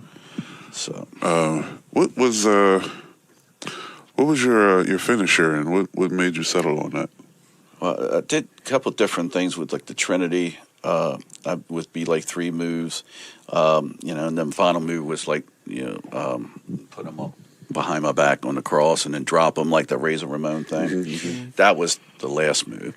But then it got to, that takes too much time to set up 3 moves. So I went to this where I kick them to the stomach, and then I do a back flip, grab their head, and they flip over. So it wrenches the neck. You can actually hurt very badly. But if you don't do it right. But fortunately, I've always did it right and never hurt anybody. So that's one of those things. A guy came up, that's my move. I said, how is that your move? I saw you do it, but it's been done 30 years ago. It's not your move just because you wanted to do it. And he got mad and quit. And I'm like, okay. And I saw him working at Dollar General or something like that. I'm like, you could have been... fucking star. You could have been the star here if you wanted to, swallow your pride. I only used it once, and then I used it when he started giving me crap. I used it every time, and it went over big. I'm like, okay. Do you see a lot of that where ego gets in the way of people's success? Oh, absolutely, absolutely. Egos are in this game. Egos are off the charts. They really, truly believe that they're the heavyweight champion, that they can kick anybody's butt in the world. I'll go back to Al Snow. How many people do you think I can really knock out with a styrofoam head? It's not that way. Now, a lot of these moves can hurt, and I got moves I can put on you, your wrist locks and stuff like that. It will hurt. If I use it, I show people. You can use them out in the real world to hurt people, not in my ring. That's we teach you this stuff so you're not hurting people. We train you not to hurt people, because it makes you got to make people look like you're killing them. Yeah, you got to sell it. So it's one of the easiest moves to take is the tombstone, unless you don't hold on right. Then it will break your neck. Okay, so those early years of Taker doing tombstone terrified me still. Look crazy. And he's a master of it, but there's certain people who have done it, and what's it? Who's the one guy that got paralyzed from it? Was it The guy that used to come Draws? up. Draws. Yeah. You know, stuff like that. It's just, it only takes a little slip. Mark Henry, you know, he didn't mean nothing by it. I mean, he's the strongest man in the world. Right. Draws was like picking up a toothpick, you know what I mean? But it's just, it went wrong. And he never held that against. I don't know if you ever seen that highlights of that, but No, I definitely heard them both talk about it. it's like disheartening. You almost don't want. Anytime I would hurt somebody, I would feel terrible. I had somebody knock me out one time in the ring, and they got me back in the back. And he goes, "Oh, it's because he's been drinking." I didn't have a drop of drink, and it hit me so hard when I got in the back. I fell over again into. Fortunately, there were a bunch of gym bags. And I fell into the gym bags because it messed me up. There, I'm sure I had a concussion. Back then, you never did anything for concussions. Right. You just said, "You're tough. Get up, go back to work the next day," and you go with it. But and you got to stop drinking. I'm like, I didn't have anything to drink yet. I said, what you need to do is apologize, or when I do feel better, We're gonna have some. it's going to be a little bit different. Yeah. But he used to. Some people just don't know how to pull kicks and stuff like that. And when I had somebody drop kick me in the back, well, it was blood actually. The guy, I don't know why I keep bringing up blood because we've wrestled for 30 years maybe, but I was down on my knees in a ladder match. And I just got done doing a move, and I was still down on my knees, and I was just standing there, trying to recoup. And he comes and drop kicks me in the back, and about ripped my neck off with a whiplash. And I took him to the side afterwards. What the hell you think he was doing? He goes, "Well, I thought you were waiting for me." I said, "Even if I thought you wait for me, I didn't know you were coming. Did you call that move?" Right. You know, hey, no, it's because accidents happen. But it's, man, I used to think people were out to get me because I always tell people, you got to hit hard enough for people to know that you're hitting them. You don't have to kill people. Right. So one match we were in, I just got done talking. He's going, you got to hit people. You just can't, because some type of people, they'll hit you and you can't even know where to hit you. Right. You can't sell your back, your neck, your leg, whatever the heck it is they're hitting, unless you can feel them hit. Right. So, well, I think they listened to me because they stomped a mud hole in me. When we were in the ring, it was all of a sudden, and they just got, I'm in the ring, and the ref's going, "You're killing him." And I'm like, "I'm going to kick somebody." Well, as soon as this match, I'm going to kick you. And they were stomping a mud hole on me. And I get in the back, and they're all lit. And he goes, were we hard enough? I'm like, plenty hard. It's like a bat after all of them. I said, you went to the exact opposite of what I was talking about. Yeah, I felt it. I knew how to sell every minute of it. So I'll be selling that for the next 3 days. Be at work like, Oh, it was. Sometimes we just had a match this past weekend with two of our best, Tomahawk and Jesse O'Reilly. They took a guardrail and they put the guardrail on in the ring and and a part of it on our steps, and then he took them off the side of the ring, and he did a flip onto them on the guardrail, and I thought they were dead. I mean, that's how devastating this move looked. I mean, it was just. I was scared. Now, when you're in wrestling and you're doing these moves, you don't think about it. You just do them, and you're going to be hurt. You don't really care. You just do them. But when you're watching it as an owner after having a brain injury and the pain, and I am over there, they're like watching. Everybody else is watching me because they're like, "Are you going to pass out, Jim? Are you okay?" I'm like, "Go check on them. Go check on them." Because I really worry about my guys. I'm one of the few promoters out there that if you're hurt, I'm calling you. If you've got a cold, if you're having problems in your life, call me. I don't, I want to talk to you. I don't want anybody committing suicide or anything like something stupid because they're $5 short in the rent. Call me. I'll give them $5 or whatever. I've helped a lot of people that way. So I just don't want anybody suffering in a sense. So I really care about my people, where a lot of promoters couldn't care less as long as they're making money. Right. So I'm sure you've seen or lost too many good people over time? Oh, just I didn't really get into. I've wrestled a lot of the WWE guys, but I was never in their realm of going in one of their WWE shows. They were always coming to my shows type stuff, and there's so many people that you just never. It's a shame because when you get to that realm, you're doing 300 days a year. You're drinking because you're trying to relax. You're taking steroids because you're trying to stay muscular, and you're taking painkillers because your body hurts. You hurt so bad. So you have people taking uppers to get up, downers to take down, trying to work out. It's just grueling, and then that's when you hear like, "Oh, he had a heart attack." That means his heart exploded because all the stuff is going on. Yeah. And there's Nikolai Volkov was helping you start. The thing when he passed away, it was kind of hard. It's King Kong Bundy, which I thought the world of, Jake the Snake, which all the stuff he's doing better now. But he's doing a lot better. Like he's getting his body back together, doing DDP yoga and all this. Well, so unfortunately, the first time I wrestled him, he was in really good shape. The second time, he was just a mess, and the commissioner actually said he couldn't wrestle. Well, I got 300 or 400 fans out there waiting to see Jake the Snake Roberts. They're not out there to see Jim Christian. They're out to see Jake the Snake Roberts kick Jim Christian's butt. Yeah, that's all they were worried about. So I actually went to a local. The animal groups kind of banned him from doing anything with snakes, so he couldn't travel with a snake anymore. So I went to a local place in Essex, and I said, "It's a reptile place." I said, "You got a boa we could use?" He goes, "What?" I said, "I'm running a pro wrestling company and Jake the Snake." Jake the Snake, right? Well, yeah, forget about my wrestling company and me. Let's worry about Jake the Snake. I see he needs a boa. And I said, just make sure he's fed. It's going down my pants. Once he saw my anaconda, he ran. But so it's like, oh, I'm sorry. When she saw my, never mind, don't go there.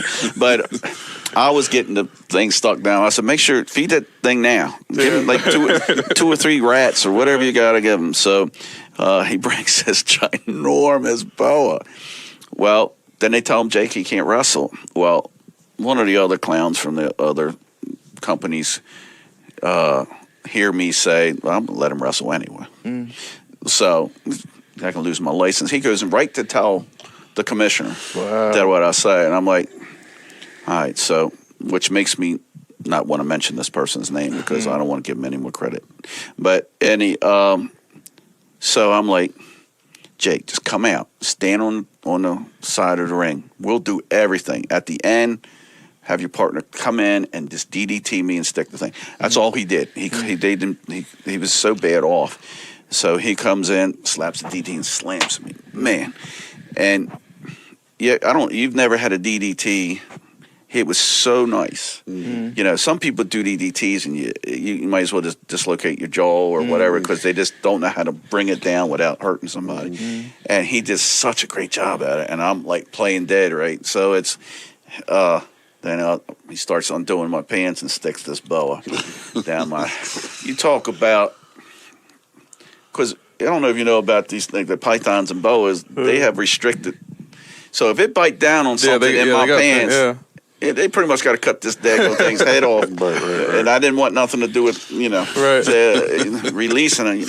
I'm like, nah, just make sure. So he stuck it down there. And then you have to leave it down there for a while because... You got to sell it. You got to sell it, right? And then I'm like coming, and he slaps him in the face, and I come to, and I say, well, now I'm scared because... This thing's in my pants. And you don't want to freak out. If I'm pulling this thing and I'm freaking out, is that snake freaking out too? Right. Because my snake was freaking out. I'm going to tell you that. I think crawled up inside and crawled up there and goes. So I'm freaking out. And I got out of it and went back. It went really, really good. I mean, but he was really bad off. Then like Tito, I've wrestled him a couple times. And last time I wrestled him was several years ago. Now Tito's in good shape too, but... he comes to me and goes, Jim, your hair was a lot darker last time I saw it. And I'm like, I guess it was. And I don't use dye on mine. Yeah.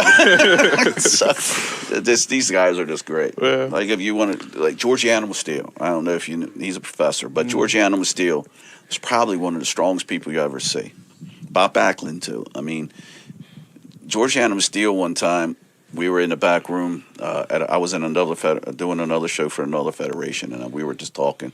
And he's telling you strategy after strategy, and just so intelligent about the game.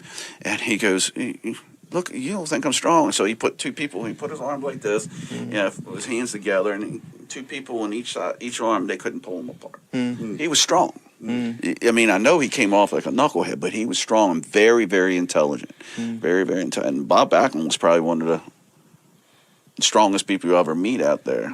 All those exercises, you ever seen him in the 80s when he's doing all those exercises? He's actually doing them. Right. I mean, that was no bullcrap. He was that good. So he just didn't have the Hulk Hogan persona. No. Yeah, but he definitely had like the physique. He was one of the more cut up guys. He was With good. His arms, his traps, like and stuff. Polish Power and all those guys. He was steroided up, but that Bob Backlund was natural. I mean, and he was a really nice guy though. I mean, he wasn't the kind of guy like when you walked into the locker room, he would just like sit there. He didn't go after you. You go, "Thank you, sir." And he would go, he was really, really generous and he was really nice. But where a lot of these other guys, I went to one place where we were, I won't mention anybody's names, but they were so heavy into drugs. I was wrestling the Dudley Boys with Sherry Martel and my team. And I don't know if you ever really met the Dudley Boys in real life. Never met them in real life. I've seen them. They seem like they would be crazy. They are big, but a lot of them were shooting up in the back. Not the Dudley Boys. Let me make that perfectly clear. But a lot of the other guys were snorting cocaine and they were shooting stuff up in the back. I didn't have to wrestle them, but I feel sorry for whoever did because it didn't. So we're working out our match and I'm having a breakdown, not D-Lo, but Bubba. Bubba Ray. Bubba, who used to give the clotheslines. Oh. So the whole thing is we're wrestling. He goes, "Jim, this is what's happening." So when I say I wrestled these guys, let me make you understand, I let them beat the crap out of me. So it's not like we locked up, I put him in my finisher. And, it's like, "Jim, this is what's going to happen. You're going to be giving Sherry a hard time, and then you're going to come in and start running your mouth to me, and Sherry's going to come back and clip you underneath the testicular fortitude, and you're going to go down. Well, when you lift up, I'm ripping your head off." That's exactly how he said it. I'm going to rip your head off with the clothesline. I'm like, all right.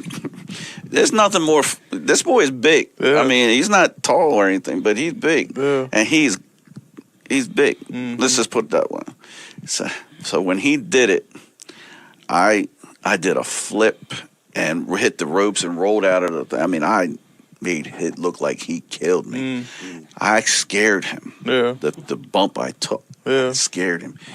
He came back. He's like, "Where's he at? Where's he at? Are you okay, man? Are you okay? You okay?" I'm like, "Yeah, I'm fine." I'm like, "You ain't got nothing." Right.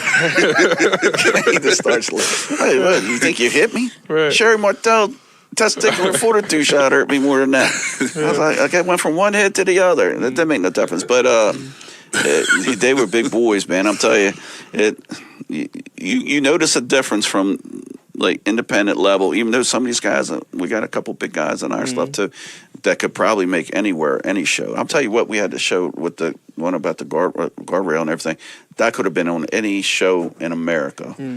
And that's probably, it could have been on any show. That we have that much talent also. So it's just, some people go. They got like 10,000 people trying to get on WWE and AEW. Right. And they take like 6 a year. Right. So, from everywhere. And so. They might not stay that long either. Right. Nah, you never know. So. Did you ever have you said Bret Hart's your favorite. Did you ever have opportunity to work with him? Nah, never did. I always like to. I still like to meet him now, but they're so expensive to bring in. I like to bring in some of these guys now. Right. But they're just astronomical. Like what Hulk is like $35,000 or something to bring in. Plus you got to, get him 3 hookers and whatever his rider is. A 12-star. His rider has a rider. Yeah, right. Right. And then they got to make sure that he's approved everything, and you can't touch him or because he's had so many injuries. And well, you can't do that. You can't do that. Well, can we throw him a kiss and anything like that? No. Can we look him in the eyes? So, Don't look at me, brother. I'm not saying he's really that bad, but I'm saying they're so expensive. We were talking a couple times last week, bringing in midget wrestling. Now, like midget wrestling is really weird. They're called little people. Okay, when they get in the ring, they want to be called midgets because they charge $500 or $600. I was actually looking at some of that advertisement today for some reason. But yeah, continue. So they're just astronomical. And most of the times they bring in people, they give you like 3 good ones and like 2 that are like they dug up or something. Right, you know what right. I mean? It's like you usually get 5 for a show, and I'm like, this doesn't make any sense. And you're paying $5,000 for this show, and so last time they did it, and I brought them in, there was 5 of them, and they wanted 3 rooms. And I'm like, look, I get 1 king bed. It's not like I don't understand why you need 3 rooms. Yeah. You guys don't need a lot of space. Come on. But they're just so expensive, and that's why we don't bring any more. My budget is like $500. For other companies, they'll go out on a limb and spend $15,000, $20,000, and hopefully they'll make it back up. They'll make as much as me with a $500 budget on just using independence. I always wanted my company to be independent. I did not want to bring in a lot of big stars. Like we had Tracy Adams come in this past from Ring of Honor, and we had 2 girls come in and do a show. And we're going to start using a little bit more, but I want to make the stars out of the independents, not bring in people that have already made it and showcase them. They've already been showcased. Yeah, right. You know what I mean? So, but I want to make our guys or any independent that comes on our show, the spotlight. Yeah. So, And then when you do kind of bring those big guys in, you kind of already know what you're going to get. Right. You know what I mean? Like, you get those, you get your main audience that's going to come and enjoy the show, and then you get those few extra tickets because of the name that's attached to the show. And then, the guy's going to come out, do his shtick. Of course, he's going over. You're not going to fly him out and pay him all that money. well, that's just a good thing about it. Like Tracy came out and he put our heavyweight championship. Okay. So it's like, that's when you know you're doing with a guy. I can't think of the guy from New Jersey. He went all over the place. I can't think of him. And I learned from this guy too, but we were doing a thing at a school, and this is a very popular guy. He goes over to China. He's really popular. I can't think of his name offhand. My brain's getting tired. But anyway, he helped us a lot, and we were going over the thing and said, well, this is what we like to do. You're the big guy, wrestle our heavyweight champion, and we'll have somebody interfere. So you're not dropping it. He goes, no, don't do that. You put your heavyweight champion over big, and that's what this Tracy Adams guy did too. He didn't have to lose. He's been a star. He's been on out there. And I'm like, he didn't have to do that, but he did. And he was like, you put your heavyweight over good. Put him over clean. There's nothing better than putting over somebody clean. So, which I'd had a problem with Nikolai Volkov one time. God rest his soul, but he came into me telling me how I should run my company, and I said, well, we're going to be in a 3-way. Oh, no. Big Russian accent. Oh, no, you can't do that. You can't do that. 3 ways. Vince ruined wrestling by bringing in 3 ways and doing this. I said, you realize Vince is like a multi-million-dollar business. Mogul. This is before he was billionaire, because we're talking a few years ago. And I said, so here's what we want to do. We want to, you coming in, you're beating the crap out of us, and we interfere, and we're going to do whatever we need to do to beat you down, and we're going to go over. Oh, no. Well, what do you mean? No, I don't lose like that. I don't take it. I just won't do it. And I'm like, why? Oh, because I'm not. It doesn't show me being strong. I'm like, you're going against 3 guys. How daggone strong do you want to be? And he actually broke my rib, and he bruised the other 2 guys' ribs. I don't know if you ever seen Nikolai Volkov. His hands were like, they were just ham hocks, man. They were just big. And so we did the whole thing, and of course, we let him go over. And I'm like, then I didn't invite him back. And I was like, you broke my rib. I'm got to go to. He go, oh no, I didn't. I'm like, well, who did it? You're the only one to hit it. What do you think I just hit myself? Right. So a lot of these stars, some of them are like down to so down to earth.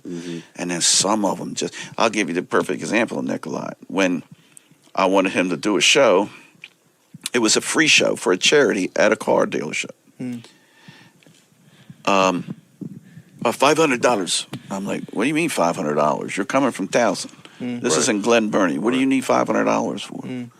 He go, no, I'm in the what is it? The Hall of Fame now. That's my minimum. I'm like, all right, never mind. 2 years later, he's running for a councilman or something. Jim, I come to your show.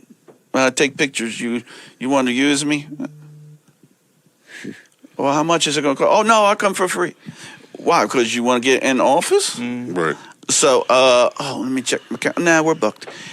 So it's like, he was the nicest guy. And in his career, he started coming to our shows just for autographs. And he was really not doing well money-wise. So I said, Nikolai, you want to come in? I kind of wrestled you. I'm like, don't worry about wrestling. Set up your booth over there. You make whatever money you want.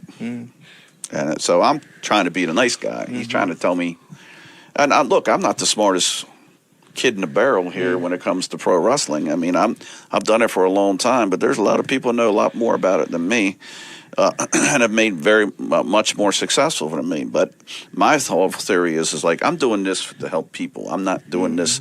I'm not going to WWF. When I was 32 and a mid-lane champion, they wanted me to start taking steroids. And I'm like, I'm 32 years old. Right. What am I taking steroids for? Yeah, I'm not getting any bigger. What am I going to do? Too old for the WWE. Where am I going to go? Right. I'm already popular and wrestling as many times as I can and wherever I want. Yeah. What am I going to do on steroids? Big jack guy going over somebody's finances. Right. I got layer upon layer of dormant muscle sitting right here.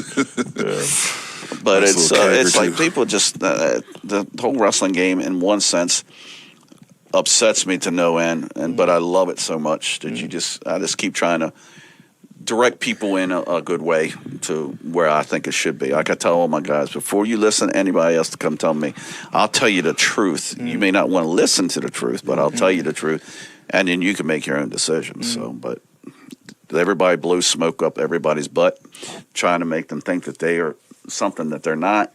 Yeah. I tell them right at what it is. I'm like, if you're 5'2", 5'3", 5'4", unless you're Rey Mysterio, or you come from a Mexican heritage like that, Hispanic, I guess you got to say now. But then you can talk. But right now, you're probably going to be a cruiserweight, and you're probably not going to go anywhere with it. But here, I will put I'll make you win or lose. It doesn't. You'll get on shows. We got a guy that called me today, and he started off 15 years ago or something with me, and he like, remember me? I came in with Rich Swann. Well, Rich Swann used to wrestle with us, and I remember Rich Swann because he's been very popular, and he used to wrestle for us, and but we've had like, over the past 15 years, probably about 600 people come through our door. Sheesh. That we've trained, and then another 1,000 that probably come in just for auditions and this and that, just to get their free tryout and to see if they really wanted to do it. We don't do that anymore, by the way. It just takes up too much of our time. But so I don't remember you, especially not in front of my face. Right. I don't even know where I'm at now, much less I remember somebody from 15 years ago that I may have met for 35 seconds. Through someone else. But he's supposed to come up Monday and join. So hopefully he will. But he's already telling me, I'm jacked, I can still do this, I want to do this. You told me at one time I could sell anything. And I'm like, well, here's what you need to do. Come train. Yeah. Don't worry. People want to come in here and they want to start telling you, especially the first day of training, hey, I got this spot I want to work on. No, you don't. You want to work on taking your back bumps and your split bumps. Yeah, but I got my character. No, you don't. Yeah. When you're ready to be on a show, I'll tell you that you're ready to show. Then you can share with me what you want to do.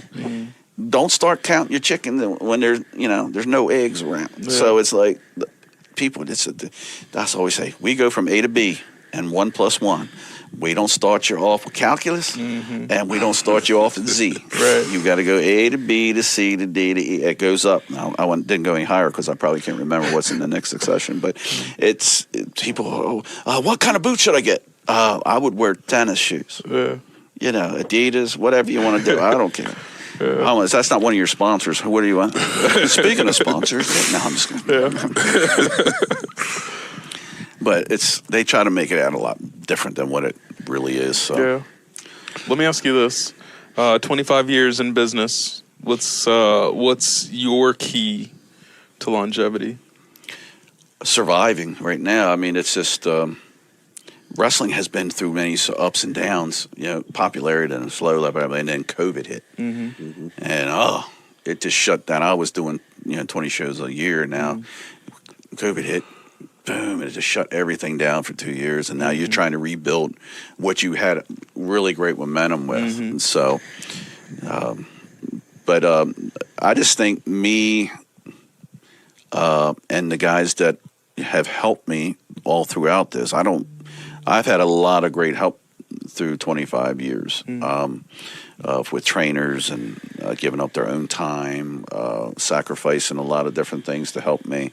I think it's just making it family and working with everybody and giving everybody the opportunity that you probably wouldn't get anywhere else.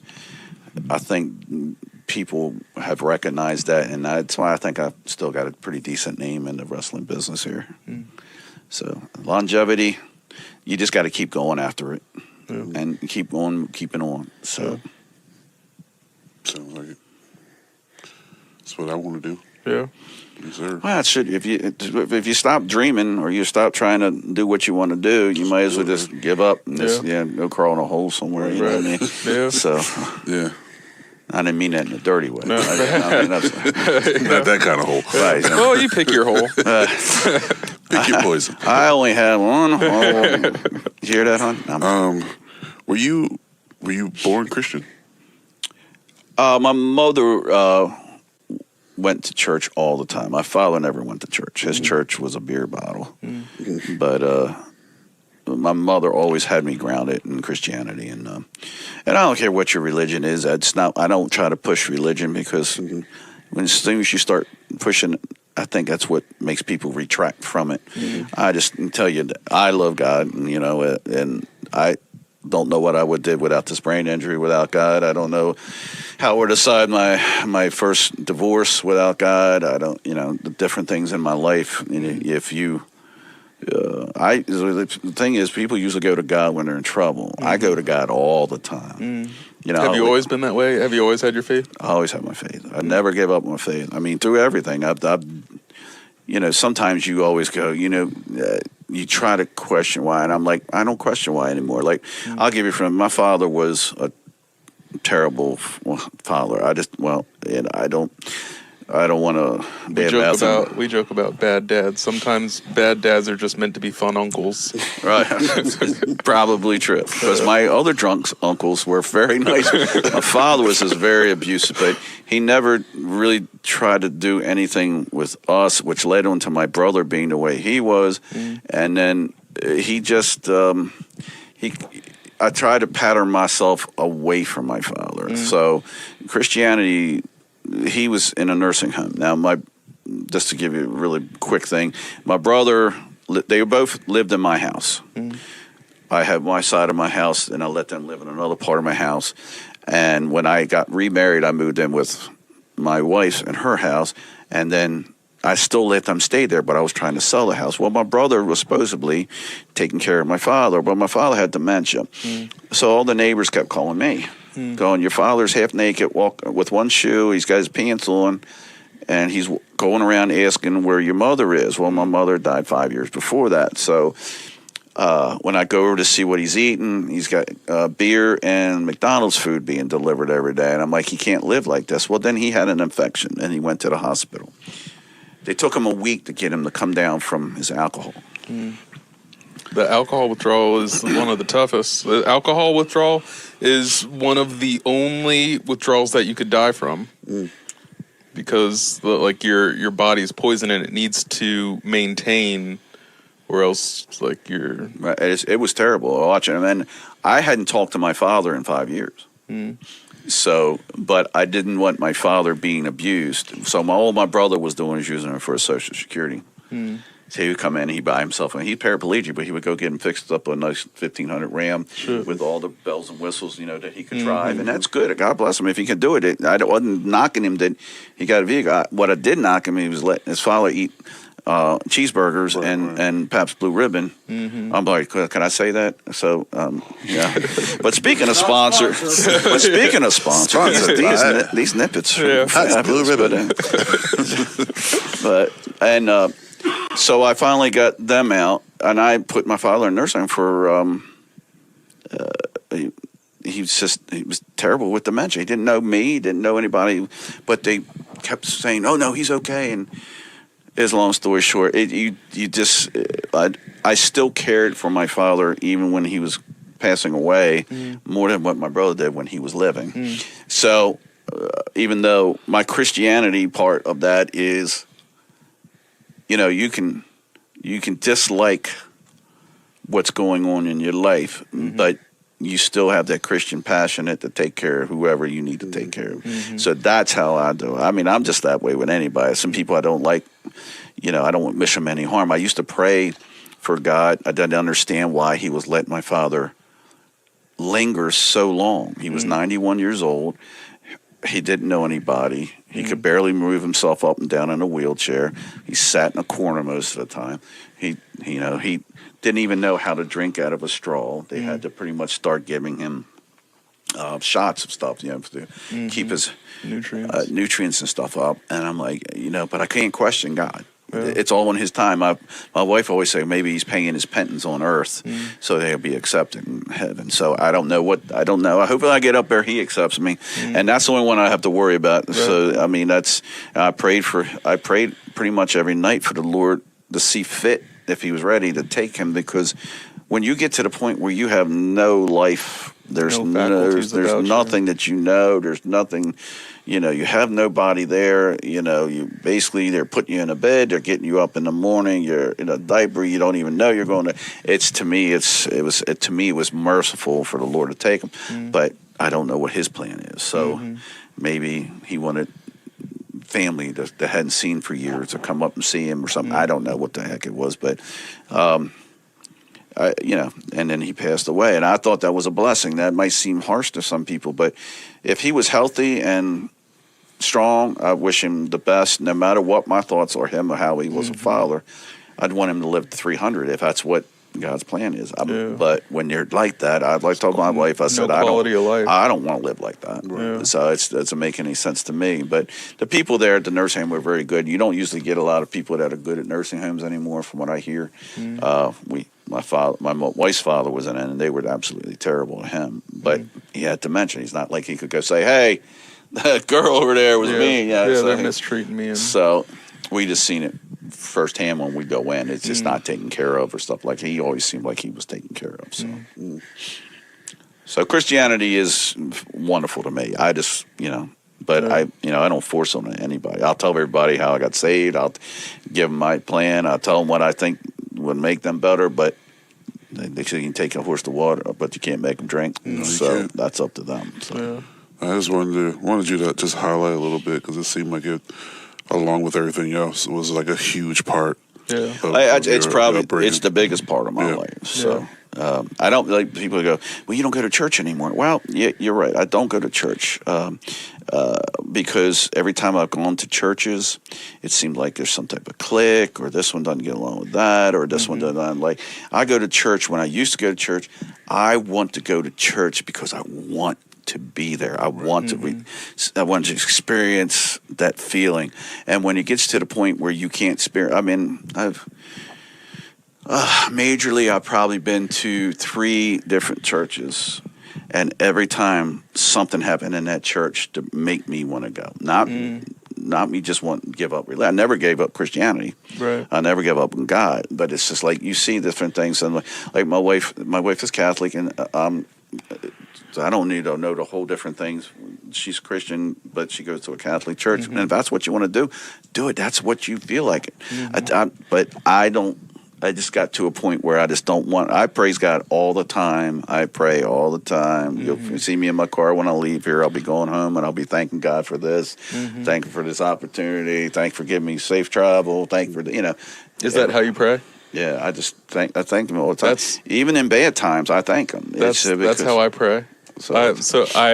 My faith wavered for a while, just because my childhood was fucked up, Christianity was pushed on me, and then that's my point. You don't push people into. Yeah. You can lead, but don't push. But I started hearing God's voice on my own, and I started feeling that divine connection and other messages, just spiritual downloads, right? To the point where it was unavoidable, and to a point where I couldn't ignore it, because I was told this thing is going to happen, and I'm like, bullshit. Right. And then this thing happens. Oh, he said that. It wasn't me. Right. But it like that, to the point where I am now, where I'm just like watching miracle after miracle happen. Absolutely. And to me, it's, if you have faith, I don't care what you pray for. The problem is, don't start praying when you need it. Pray all the time. I mean, I'm telling you, before I go to sleep at night, I make sure I say, thank you for this lady laying beside me. She's a wonderful lady. I love my wife to death. She's a wonderful woman of God. Pray for my son, and pray for my daughter, and pray for my 2 stepdaughters, which I call my daughters. I don't even call them. I don't use the word step, but just to let you know, she had 2, and I pray for my baby girl that was born, Allie. She was 15 months old now, or 16 months old, and take care of her, because she's been cold after cold after cold, and take care. I just thank God for my friends and family. I mean, I've been blessed. I mean, even through the bad times, I mean, I really can't say right now, even with my head is killing me right now. But I got too many other things that are good to worry about my brain. And people go, well, you should. And I'm like, look, my brain is nothing. There's people out there without feet, can't walk, paraplegics. One of my friends that used to wrestle, he's a manager, they had to remove his whole skull. He's kind of partially paralyzed. I'm like, those are the people that I worry about. I get to get up every day, Lord willing, and I still get to go out. I get to do stuff like this. I get to run shows. No matter how bad my head is, I can lay down and still feel better in a little bit, where a lot of these people, you go to war or whatever they're doing, they're coming back with no legs. And that's the people that you should be worried about. I never try to focus on my problem, because there's so many other people worried that are out there that need a lot more than I need. So I've been blessed. So, but it's interesting to me to hear that you pray in a similar way as me. Where I had to find that. Before, I was like, Lord, please deliver this to me, or Lord, please get me out of this situation. Whereas like now I'm just like, thank you, God. I never ask for anything. Always people go, I'd love to win the lottery, right? And I think I could do a lot of lottery. If I won I would buy a big pile of, and I would put those little buildings up, and I'd bring veterans, and that's what I would do. That's what I think would be important. But I'll never pray for it. Do you know what I mean? You don't ask prayer for that type of stuff. I would like it. I'm not going to ask him for it. That's not what you pray for. You pray, you pray for the lives. The first thing I say is, please forgive me my sins. Please bless everybody in the world, especially those that don't know you. They're the ones that are needed the most. You know what I mean? They don't know you, and they're running through life without you. That's just, I just don't know how you do it, but I can't do it. So I just like to, no matter where I am, I'm praying. I mean, in the car, it's. I'll sit and be watching a TV program. I'll pause the thing. I'm like, thank you for that. Remember, thank you for my show. Thank you, nobody got hurt. It's just, it's thank you. And my head's killing me, but I don't go, Lord, just why are you making? No, it's just not. Please heal me, in your time. What you need to do, you get a bad cold, everybody goes, God, please take this away from me. I'm like, just ask him for healing. That's you don't need to do anything else. Just ask him for healing. In fact, my wife was sick, and we were both had bad colds, and I'm putting my hand on her, asking God to go through me. I'd have no healing powers. All right, so I'm not trying to say that, but I was just like, if you can go through me, I don't want her to suffer. I just want her to be healed. It had nothing to do with me. I was as bad as her, feeling as bad as her, but I wasn't worried about me. You got to worry about other people, and that's when you get a good relationship. When the other person is more worried about you and you're more worried about the other person, that's going to work. And I finally found that with my wife. So and we both love God. So when you find a holy woman. That sounds beautiful. Yeah, I love that. Yeah. Yeah. And don't hook them with Neely. Oh, my God. I'm just kidding. Yeah. You got anything else, Balance? No, man. Well, that was going every which way. Yeah, it did. Yeah. Sorry about that. Child, Christianity, wrestling. Yeah. Man. Yeah. Well, I picked my nose once at 13 and made a pronouncement. You can use that in your bit. Tell us. Gotcha. Tell them where they can catch an EWA show. How they can. Let me see his. How they can. Yeah. Well, this is our 25th anniversary. We just had a show. We're trying to get in Boomy Temple. We're probably going to be doing some stuff there. We're trying to get in Union, right across the street here. We really don't have a show until September, but our training school's here at 4000 Buena Vista. Any of you are interested in doing any training, pro wrestling, come see us. I can give my phone number or what do you do that? Whatever you're comfortable. My phone number is 443-858-2755. If you're interested, please leave me a message. I will not call you back. But if you want to reach out and you're interested in stuff, we will try to get you going. And I just love doing it. So hopefully there's anybody out there that wants to do it. Just please see us. Well, our next show's in Bel Air Armory in September, but hopefully we'll be doing a bunch of other shows here soon. Everybody's setting up their schedules for summer and everything now. So we're actually going to be doing some little free exhibitions here. I got one, guys. I try to help out other companies that are backyard, quote unquote, and I'm letting them come in and we're going to do some stuff with them on this. I just try to give back to everybody. I try to help everybody as much as I can. So I think another blessing, what God does, I think He gives back when you put out. Absolutely. So the more you give it, the more you get. Yeah. So that's me. Hope you guys had a great time with me. I had a great time being here. You guys are fantastic. Yeah, had a fantastic time. Except for God above that. Don't say anything. Yeah. And that's it. That's another episode of Life Thus Far. Jim Hardwick, Jim Christian. Hey you. My wife calls me idiot most of the time, but it's okay. Hey you's over there. Thanks, guys.